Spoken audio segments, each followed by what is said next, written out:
Berlibur menjadi salah satu solusi bagi warga yang sudah penat dan jenuh di rumah selama pandemi COVID-19 melanda. Pembatasan aktivitas sosial di berbagai daerah menjadi penyebab interaksi menjadi terbatas. Dan kini saat sejumlah daerah sudah mulai bebas dari zona merah COVID-19, silaturahmi dan rekreasi menjadi pilihan untuk sejenak melepas frustasi. Namun, warga yang akan mengisi libur panjang dengan mudik atau rekreasi tak boleh lengah, apalagi abai dengan kebiasaan baru menaati protokol kesehatan. Terlebih kita tidak pernah tahu apakah orang yang berinteraksi dengan kita benar-benar bebas dari virus corona. Mengingat kondisi pandemi yang belum berakhir, pemerintah tetap mengingatkan agar sebisa mungkin berada di rumah dalam libur panjang ini. Kami ingin mengingatkan kembali masyarakat yang ingin berlibur di luar rumah pada periode liburan tanggal 28 sampai dengan 1 November nanti, bahwa angka kasus COVID-19 dan penularannya di Indonesia masih tinggi. Apabila tidak mendesak, sebaiknya mengurungkan niat untuk berlibur dan tetap diam di rumah saja. Jika Anda tetap memilih untuk bepergian selama libur panjang akhir pekan, jangan lupa selalu lakukan 3M. Memakai masker saat keluar rumah, mencuci tangan dengan sabun sesering mungkin, dan menjaga jarak dengan orang lain serta hindari kerumunan. Selengkapnya akan kita kupas malam ini di Indonesia Bicara.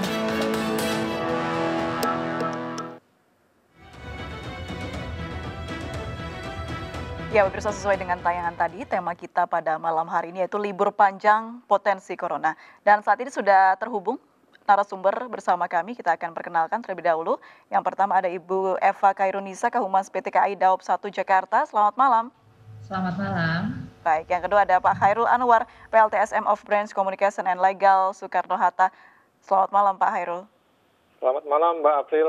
Baik, berbicara soal libur panjang potensi corona atau COVID-19 ini sudah diancang-ancang atau diadakan warning begitu dari Pak Presiden Joko Widodo.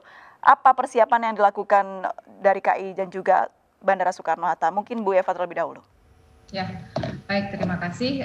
Jadi kalau terkait momen untuk libur panjang pada pekan ini ya, memang terdapat penambahan jumlah KA dibandingkan pekan sebelumnya karena memang untuk mengakomodir kebutuhan dari pengguna jasa yang akan bepergian, sehingga kita menyesuaikan jumlah perjalanan KA dari yang sebelumnya 18 KA itu menjadi 27 KA pada momen libur panjang mulai tanggal 27 Oktober sampai dengan 1 November 2020. Dan memang terkait protokol kesehatan sendiri ini konsisten tetap diterapkan ya, baik itu di stasiun ataupun juga di dalam KA. Adapun yang kami lakukan, salah satu persyaratan pada saat sebelum penumpang akan berangkat itu melampirkan berkas hasil rapid test atau PCR atau juga surat kesehatan jika tidak terdapat fasilitas rapid ya, yang berlaku 14 hari ke depan. Dan kemudian juga sebelum melakukan boarding, pada saat pemeriksaan tiket, penumpang akan dilakukan pemeriksaan suhu tubuh. Jika kedapatan suhu tubuhnya di atas 37,3, maka penumpang tidak diperkenankan untuk berangkat, dan kami akan mengembalikan biaya tiket secara penuh. Dan selanjutnya akan diarahkan untuk ke Dinas Kesehatan terkait. Dan kemudian juga di dalam KA, pengukuran suhu tubuh secara berkala juga akan dilakukan oleh petugas. Mengingat untuk perjalanan ke jarak jauh ini memang cukup panjang waktunya ya, sehingga kita tetap menjalankan protokol kesehatan dalam bentuk salah satunya tadi petugas akan melakukan pengukuran suhu tubuh secara berkala. Dan jika kedapatan ada penumpang yang di perjalanan memiliki suhu tubuh di atas 37,3, maka akan kami tempatkan di ruang isolasi sementara di atas KA. Jadi ruang isolasi juga sudah kami siapkan untuk di atas KA dan juga selain di stasiun seperti itu. Dan kemudian tentunya salah satu penerapan dari protokol kesehatan lainnya yang wajib diikuti oleh para pengguna jasa yaitu penggunaan face shield. Jadi face shield ini akan diberikan secara cuma-cuma oleh PT KAI pada saat para calon penumpang melakukan proses boarding. Jika suhu tubuhnya sudah sesuai, maka dia akan diberikan face shield dan harus digunakan sepanjang perjalanan sampai dengan stasiun tujuan. Kemudian tentunya tidak hanya dari sisi penumpang, protokol kesehatan juga kami terapkan untuk fasilitas penunjang dari pencegahan COVID. Misalnya saja kami menambah sejumlah dari perangkat pencuci tangan, kesiapan sanitizer di berbagai titik area pelayanan ya, baik itu dari ruang tunggu ataupun juga area peron dan juga beberapa hall di area stasiun.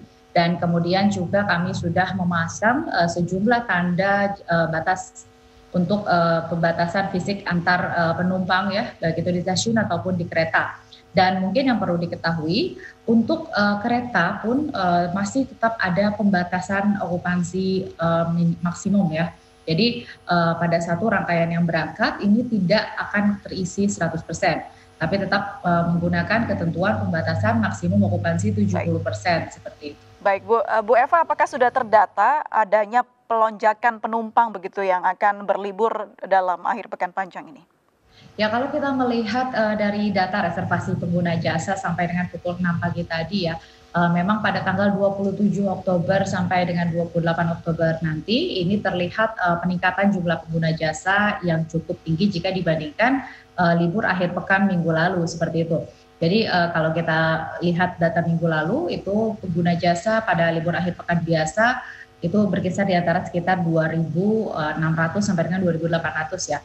Dan untuk tanggal 27 dan 28 ini kita melihat dari data reservasi terbaru sudah berkisar di antara 7.800 sampai dengan 8.500 untuk volume keberangkatan penumpangnya. Baik, sudah ada peningkatan begitu. Saya ke Pak Khairul. Pak Khairul, apakah sama dengan KAI, maskapai penerbangan juga menjadi salah satu transportasi udara yang dipilih oleh masyarakat untuk berlibur?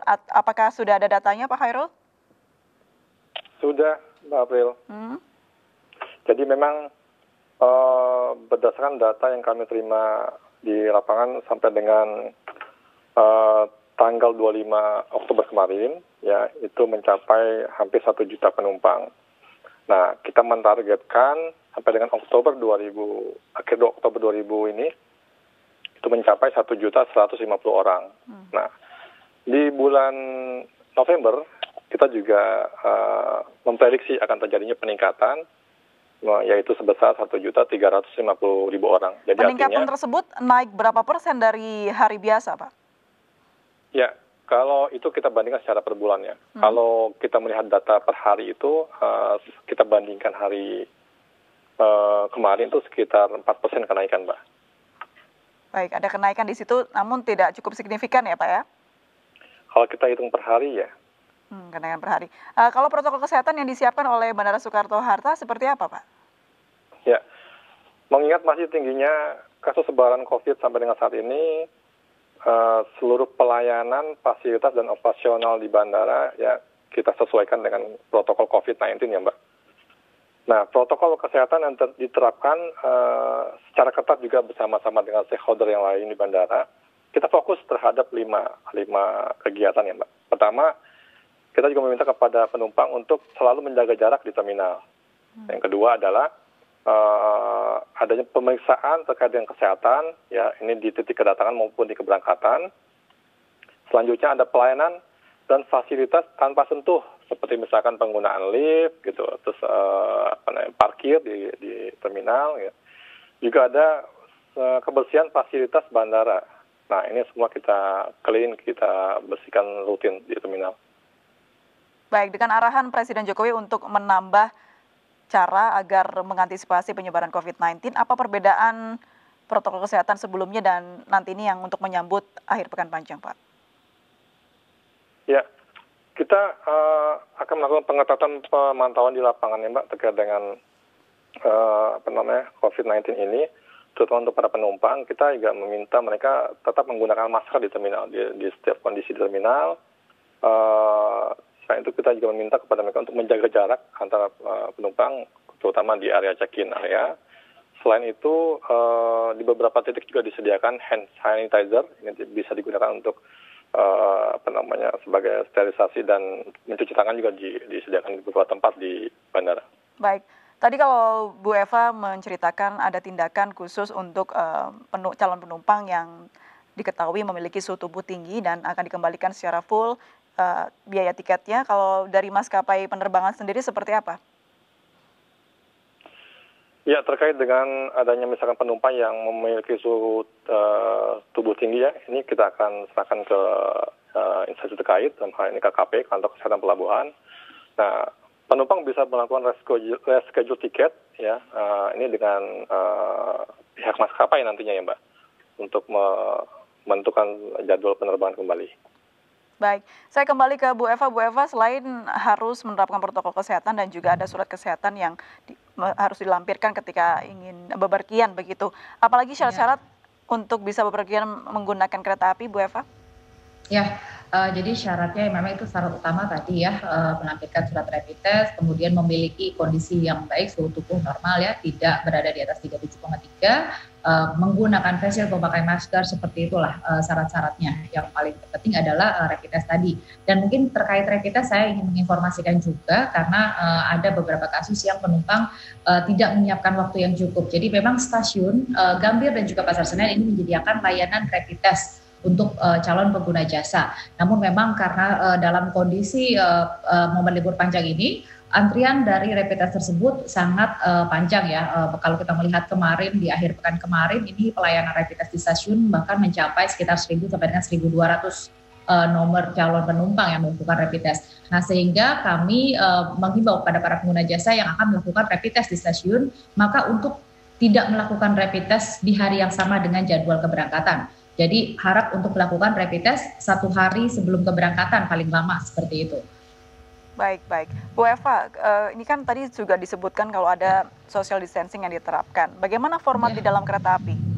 Ya, jadi kalau untuk di dalam kereta ini juga dilakukan penerapan dari physical distancing ya, jarak fisik antar penumpang semaksimal mungkin akan kita terapkan di kereta karena memang itu tadi ada pembatasan okupansi maksimal. Jadi untuk di dalam satu kereta itu tidak semua kursi terisi penuh, hanya 70%. Jadi maksimal seat yang dapat digunakan ataupun dibeli oleh penumpang itu hanya 70%. Nah, karena nanti sisanya melalui pengaturan oleh petugas ini akan diatur jarak fisik antar penumpang seperti itu. Ini untuk seluruh kelas ya Bu ya, dari ekonomi dan juga eksekutif sampai eksekutif? Ya, betul sekali. Jadi pembatasan maksimal kapasitas 70% ini berlaku untuk seluruh kelas. Baik, untuk mengantisipasi adanya lonjakan penyebaran COVID-19, apalagi yang dilakukan pihak KAI? Ya, jadi terkait upaya pencegahan tadi tentunya selain kami dari operator menyiapkan berbagai fasilitas penunjang dan juga berbagai ketentuan ataupun hal lainnya, tentunya dari sisi penumpang juga kami minta untuk mengikuti ketentuan yang ada ya. Nah, hal lainnya juga yang kita lakukan untuk di area-area stasiun dan juga di area kereta, khususnya SOP-nya ini untuk saat ini setiap 30 menit sekali akan dilakukan proses pembersihan. Jadi proses pembersihan ini dilakukan untuk area-area yang memang banyak terpapar orang banyak, seperti misalnya tombol lift ataupun mesin CIC ya, pencetak tiket seperti itu. Dan kemudian juga tidak hanya dari sisi penumpang, dari sisi pegawai juga kami memastikan untuk kesehatan mereka pada saat bertugas ini dalam kondisi sehat. Kita melakukan proses self assessment untuk pegawai sebelum melakukan tugas, terutama ini kru yang bertugas di dalam kereta ataupun juga yang ada di stasiun seperti itu. Baik, Bu Eva, dengan melonjaknya kemungkinan melonjaknya penumpang nanti pada saat libur panjang, apakah akan ada aturan baru untuk menegaskan protokol kesehatan agar penumpang tidak melakukan pelanggaran begitu? Ya, jadi kalau aturan ini tetap menggunakan ketentuan protokol kesehatan yang ada ya, yang sudah ada ini memang konsisten kita jalankan, baik itu dalam momen hari-hari biasa, akhir pekan ataupun dalam momen libur panjang ini. Dan yang terpenting adalah kita akan terus melakukan pemantauan di lapangan agar untuk mengingatkan kembali mungkin jika ada penumpang yang tidak memenuhi atau mematuhi ketentuan yang sudah ada. Jadi tegurannya yang bersifat lisan begitu ya Bu ya, tidak ada sanksi tegas lainnya? Ya, betul sekali. Tapi kalau dia tidak mau mengikuti ketentuannya, ya mohon maaf, maka tidak akan diperkenankan untuk melanjutkan perjalanan seperti itu. Baik. Jadi teguran yang kita lakukan, kita akan menegur, menginformasikan ke penumpang apa yang harus diikuti seperti itu. Baik, saya kembali ke Pak Hairul. Pak Hairul, kalau di Bandara Soekarno-Hatta, apakah sudah ada rencana untuk menambah rute penerbangan dan juga jadwal penerbangan, Pak? Ya. Terkait dengan program stimulus pemerintah ya Mbak, yang mulai dilaksanakan tanggal 23 sampai dengan 23 Oktober sampai dengan 31 Desember, tentunya kita mengharapkan adanya peningkatan rute penerbangan ya Mbak, juga destinasi-destinasi baru gitu. Tentunya ini diperlukan koordinasi antara P2 dengan para maskapai gitu. Jadi kita akan melihat nantinya jika memang cukup banyak permintaan di rute baru, nah biasanya akan ada maskapai akan membuka rute baru tersebut itu Mbak. Baik, kalau kita bicara soal penumpukan penumpang dan masyarakat yang berkumpul di suatu tempat dengan aturan yang baru begitu, apa upaya yang dilakukan pihak Bandara Soekarno-Hatta? Kalau di KAI tadi hanya teguran lisan dan juga sanksi tegas yang berupa aturan yang sudah berlaku, Bandara Soekarno-Hatta memberlakukan seperti apa, Pak? Ya, untuk penumpang moda transportasi udara ini mereka cukup aware, Mbak, cukup aware untuk penerapan protokol COVID di terminal. Ya, umumnya mereka sudah sadar, terutama untuk penggunaan masker, ya bahkan mereka juga membawa hand sanitizer sendiri.